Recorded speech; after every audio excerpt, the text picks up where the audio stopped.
My name is Shiloh Maples. I'm Turtle Clan. I'm Anishinaabe. I'm a citizen of the Little River Band of Ottawa. I also belong to the Ojibwe people of Swan Creek and Black River.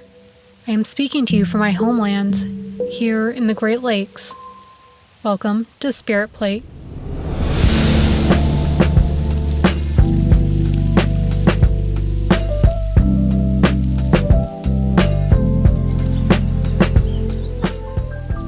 In this space, we will talk about Indigenous foodways as means of resistance, resilience, and revitalization. Within this growing Indigenous food movement, there is an incredible story of reclamation and intertribal solidarity, powerful yet untold examples of Native peoples resisting and thriving. The stories of our foodways are one of the greatest testaments of Indigenous brilliance and our beauty of spirit. But before we can talk about Indigenous peoples' food traditions, and contemporary efforts to revitalize their food systems, we have to understand the history of disruption that makes this work necessary.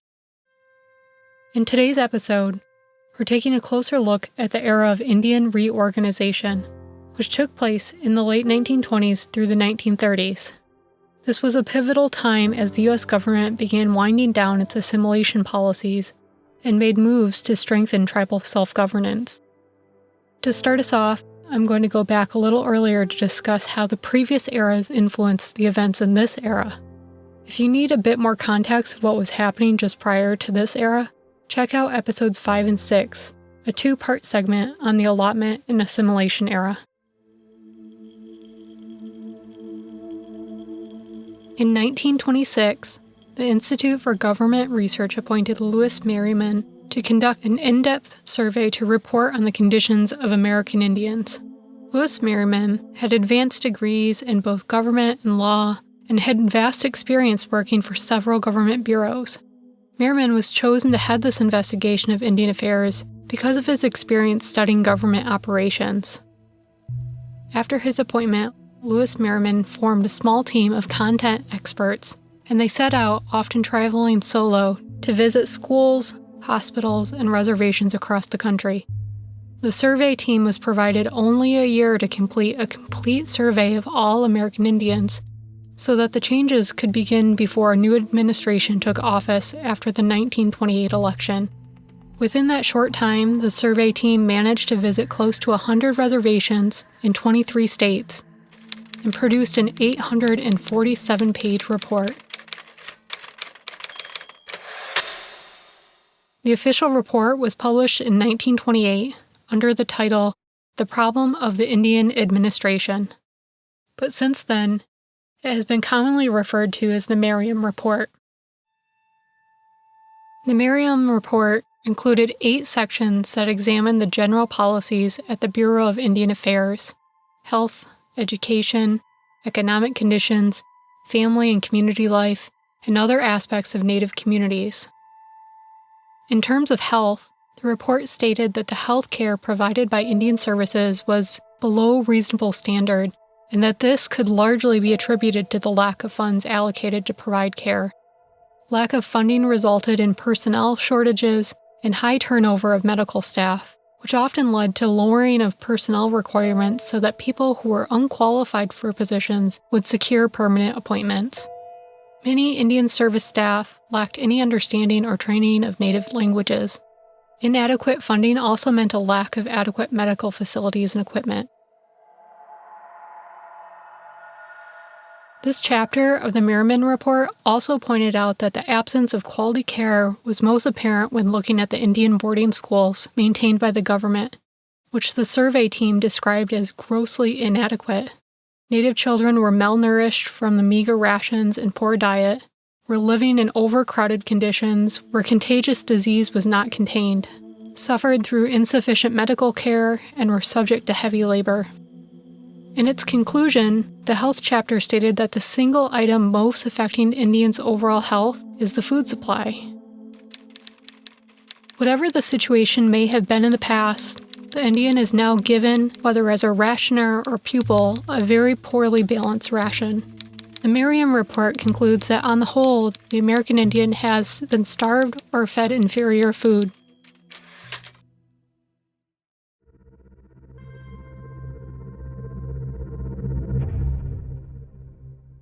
In the chapter on general economic conditions, the Merriam Report described the extreme poverty in which the majority of American Indians lived. In 1920, the average national per capita income was $1,350, but the average Native American made $100 a year. A major contributing factor was the loss of land.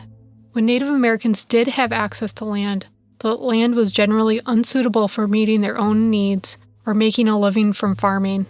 The survey team points out that their former sources for food, clothing, and shelter have been largely destroyed by the encroachment of white civilization. More specifically, the team discussed how the land allotment process had created these dire economic conditions.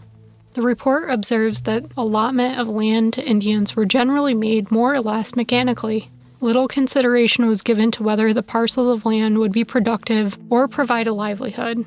The survey team concludes that the apparent objective of allotment was to complete the task of allotting land so that it could be bought and sold, rather than providing Native people with lands that could sustain a livelihood. Furthermore, this chapter regarding economic conditions stated that little effort had been made to create broad and long-lasting programs to offer appropriate education, training, and resources to aid in the economic transition that was forced through the land allotment process. There had been no education about how to make a livelihood from the land allotments. Native peoples were being forced into an economic system which primarily valued labor and goods, in which they were unprepared to participate, even if they wanted to. Too often they faced the difficult decision of selling parts of what little land they had in order to survive. As a whole, the Merriam Report detailed the abysmal conditions on reservations and found the federal government's allotment and assimilation policies had failed Native Americans. While the goal of these policies may have been to integrate Native peoples into mainstream society, in reality, it segregated them and created a separate set of laws, conditions, and burdens that their lives were subject to. Immediately following the report, the newly elected Hoover administration swiftly allocated emergency funds to supply food and clothing to the boarding schools. President Hoover appointed staff to work on a reform package to improve medical facilities at these schools. But no action was taken to address the underlying inequalities caused by allotment. And the Merriam Report drew sharp criticism of the federal government's handling of Indian affairs. However, indifferent policymakers, along with the impacts of the Great Depression nationwide, meant little was accomplished during the Hoover administration. After the 1932 election, the incoming Roosevelt administration was under great pressure to pass the Indian New Deal. From here, a new era of U.S. policy towards Native Americans was ushered in.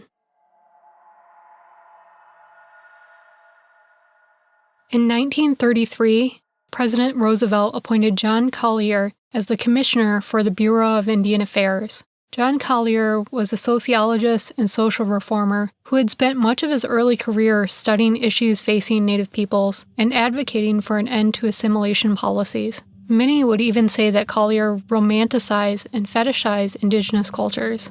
Now, in his new role as commissioner, he had an opportunity to put his beliefs into action by restoring tribal self-governance. Collier developed plans for his Indian New Deal. However, these ideals and ideas faced great opposition in Congress, as many entrenched private sector interests had benefited from the sale and management of Indian lands. Congress eventually approved the Indian Reorganization Act, with one major stipulation: the Bureau of Indian Affairs, part of the Department of Interior, would maintain oversight over the tribes and reservations. So, with the Bureau of Indian Affairs oversight in place, in 1934, President Franklin Roosevelt signed the Indian Reorganization Act into law. Sometimes referred to as the Indian New Deal, the Indian Reorganization Act sought to foster self-governance, reconsolidate tribal lands, and promote economic development. The act slowed the allotment of tribal lands, but it did not restore any of the lands that had been granted to individuals over the last 4 decades of allotment. Because of this, many reservations were left like a checkerboard with a mix of tribal trust lands and fee land. This checkerboarding can still be seen in many tribal communities today, on maps or even from the air. The act also allowed tribes to establish business councils with limited powers to develop community resources. Tribes were required to accept or reject the Indian Reorganization Act by a formal vote. Self-government provisions would automatically go into effect for a tribe unless a majority of eligible people voted them down. After tribal approval, the tribe would adopt one of the ready-made model constitutions drafted by the Bureau of Indian Affairs. This process pushed tribes to adopt constitutions and government systems similar to the United States, regardless of their own traditional forms of self-governance.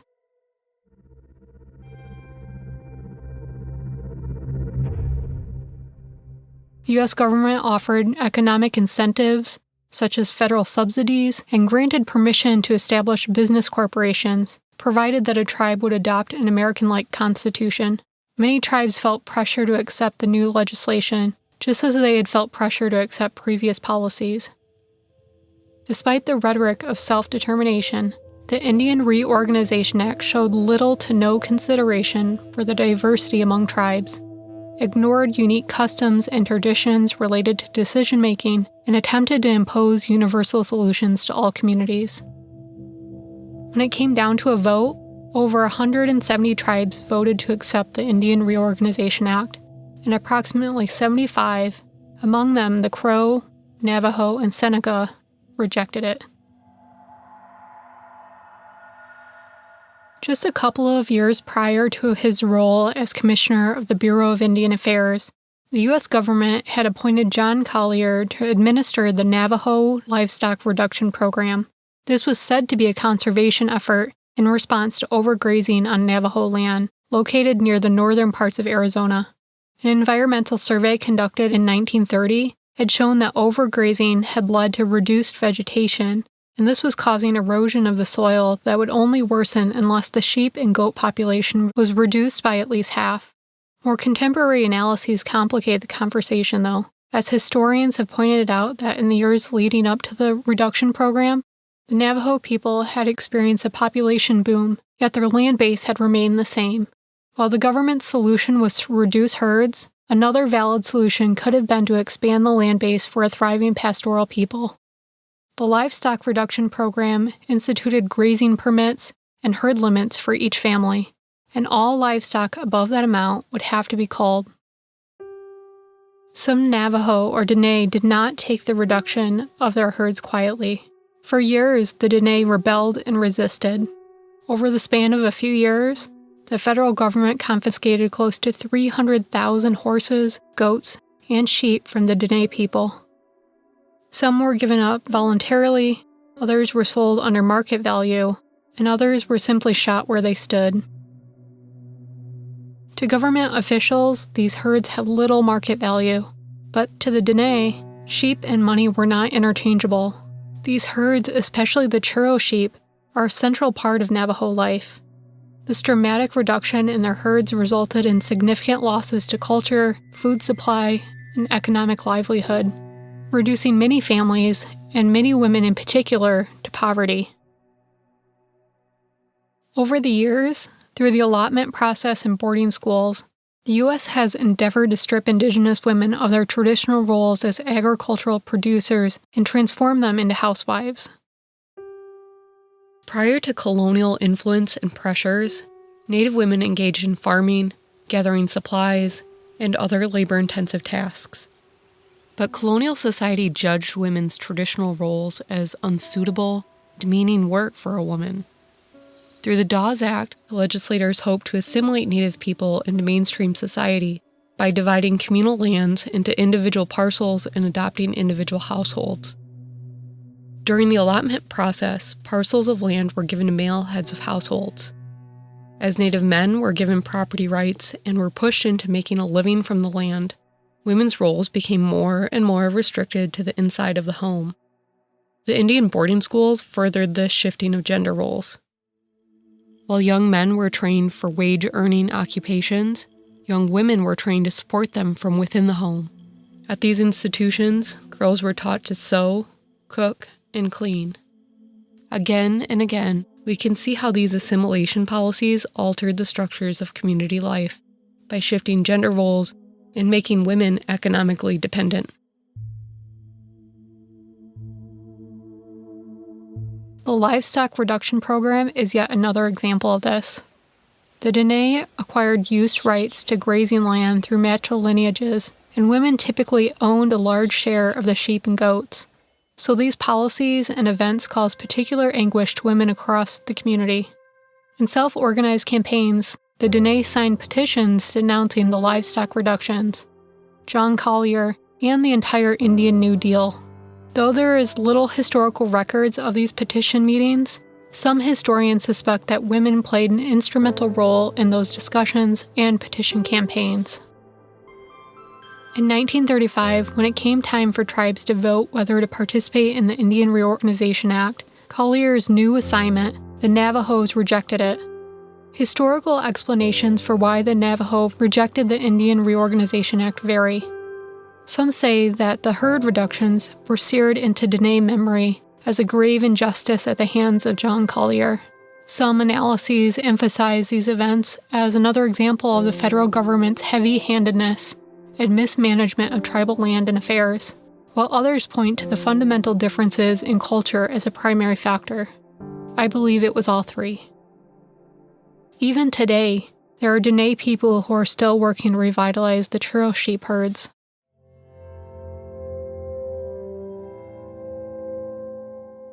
In the present day, many have mixed positions and opinions of the Indian Reorganization Act, also known as the Indian New Deal.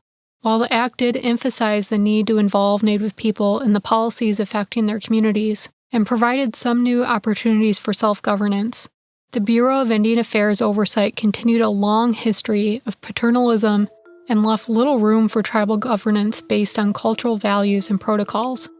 Few Native individuals or communities were able to become financially self-sustaining as a result of this legislation and its programs. Looking at John Collier's earlier career, which he devoted to advocating for Native self-determination and denouncing assimilation, I'd like to believe that he had the best of intentions when he launched the Indian Reorganization Act. But in order to carry out the Indian Reorganization Act, Collier adopted a one-size-fits-all mentality, treating one tribe like any other tribe. By the end of his career, Collier had become despised by many of the people whom he was striving to serve. Through land allotment, the livestock reduction program, the Indian Reorganization Act, and many other examples, we can see that Indigenous people have been excluded from the decision-making processes that have governed their lives. Through constantly shifting rules, the matrix of federal Indian policy and Bureau of Indian Affairs oversight has stifled the growth and well-being of tribal nations. Land use, resource management, education systems, and economic enterprises, integral parts of any community or nation, are still subject to massive stipulations. Despite its many flaws, the Indian Reorganization Act did usher in a new era of policy that recognized Indigenous rights and did allow for a greater degree of self-governance for some. While this new policy was well received by many tribes, not all approved or benefited from this shift in policy.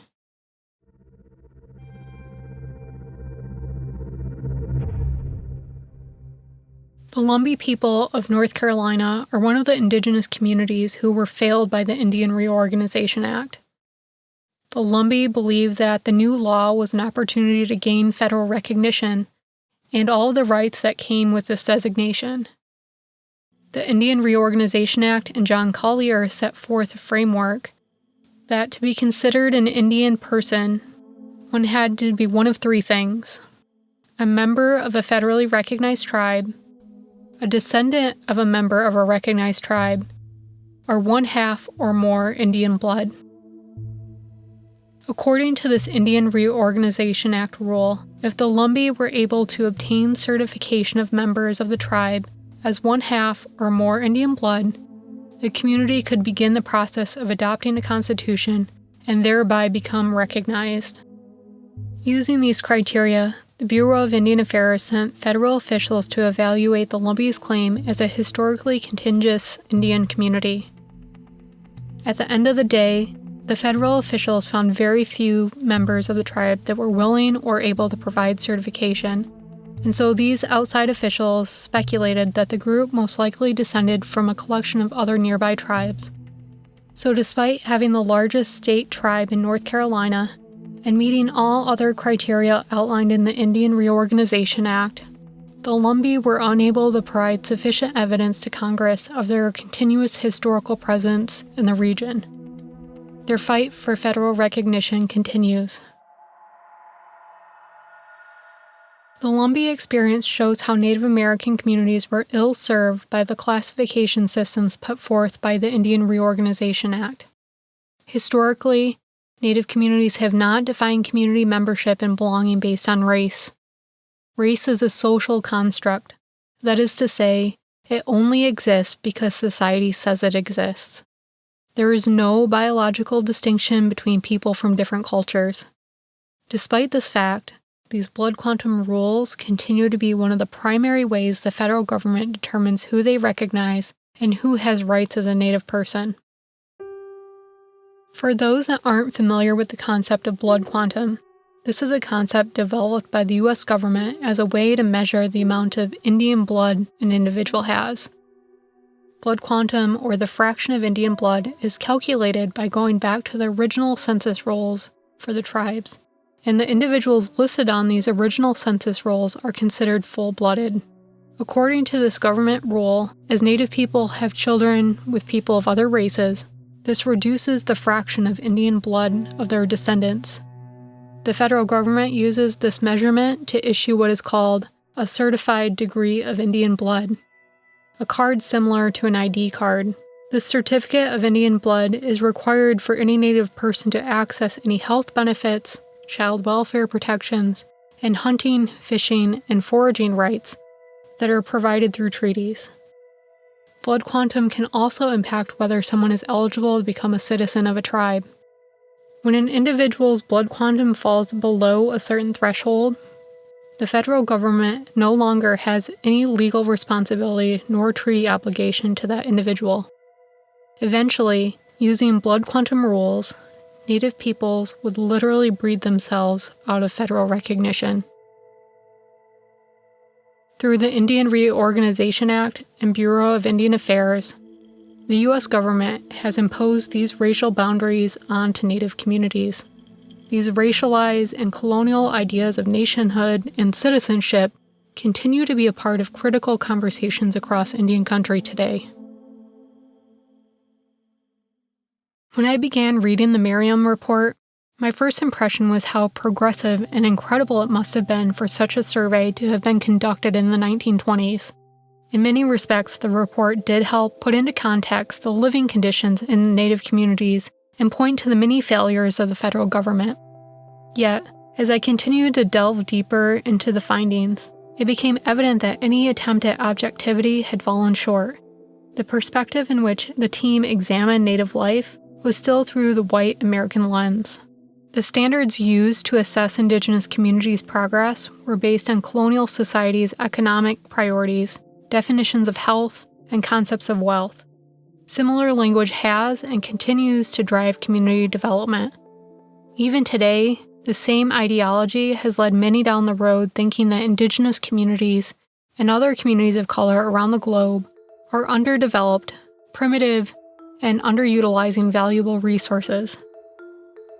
Often clothed as white saviorism, these attitudes and beliefs have led to the disenfranchisement and oppression of Indigenous peoples.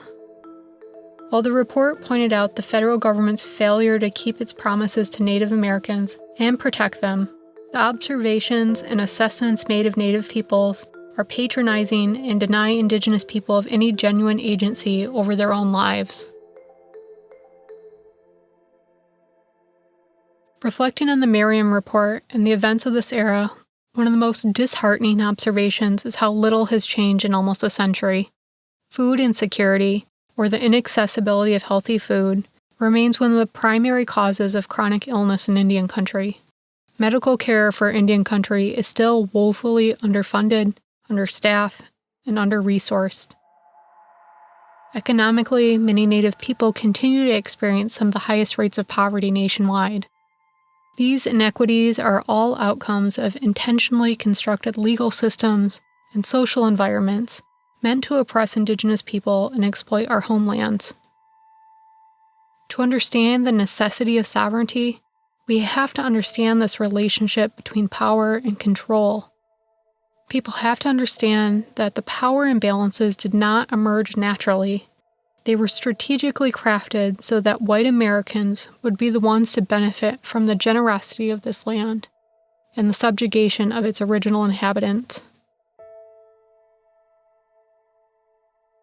Whether we are talking about legal autonomy of Indigenous nations or the people's right to define their own food systems, sovereignty is essential to the continuation and well-being of Native cultures. It is our inherent right to govern ourselves, and we have within ourselves the capacity to self-organize and shape the future of our communities. There are hundreds of nations and communities across Turtle Island, each of whom has this capacity within them. One size fits all does not work for government structures or for local food systems. Local contexts and priorities have to be recognized. Unique ecosystems, culture, and relationships have to be honored. The place-based wisdom of a specific community is the only knowledge that will lead to sustainable, even regenerative food systems. Food sovereignty challenges the structures that have allowed the corporate industrial food system to thrive. It empowers communities to create the conditions for a more equitable, sustainable, and localized food system to reemerge. That is exactly why food sovereignty is necessary.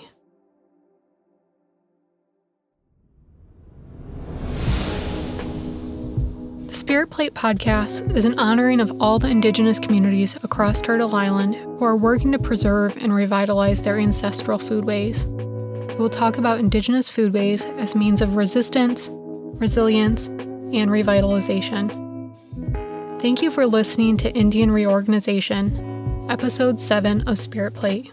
We hope you enjoyed it. You can subscribe to Spirit Plate anywhere you get your podcasts, and we'll be back next week with Dr. Martin Reinhardt, Professor of Native American Studies at Northern Michigan University, about the era of termination and how it led to a new era of intertribal activism.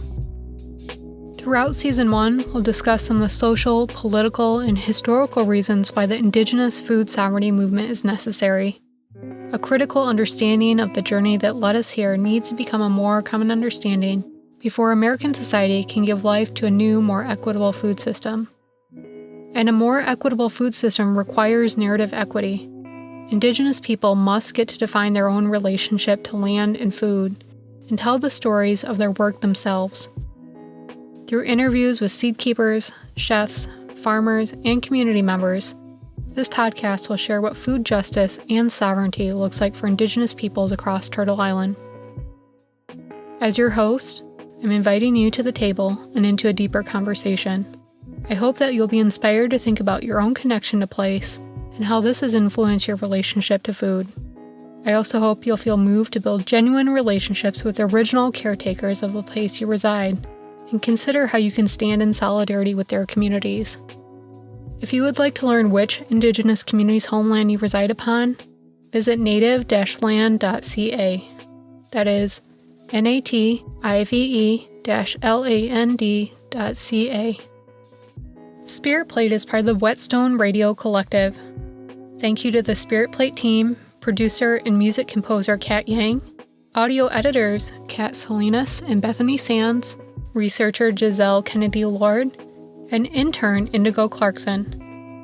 I'd also like to thank Whetstone founder Stephen Satterfield, Whetstone Radio Collective executive producer Celine Glacier, sound engineer and music designer Max Cuddlechuck, associate producer Quentin LeBeau, production assistant Melissa Utinko, and sound intern Simon Lavender. You can learn more about this podcast at whetstoneradio.com, at Instagram and Twitter at Whetstone Radio, and subscribe to our YouTube channel, Whetstone Radio Collective, for more podcast video content. You can learn more about all things happening at Whetstone at whetstonemedia.com. Until next time, Bamapi.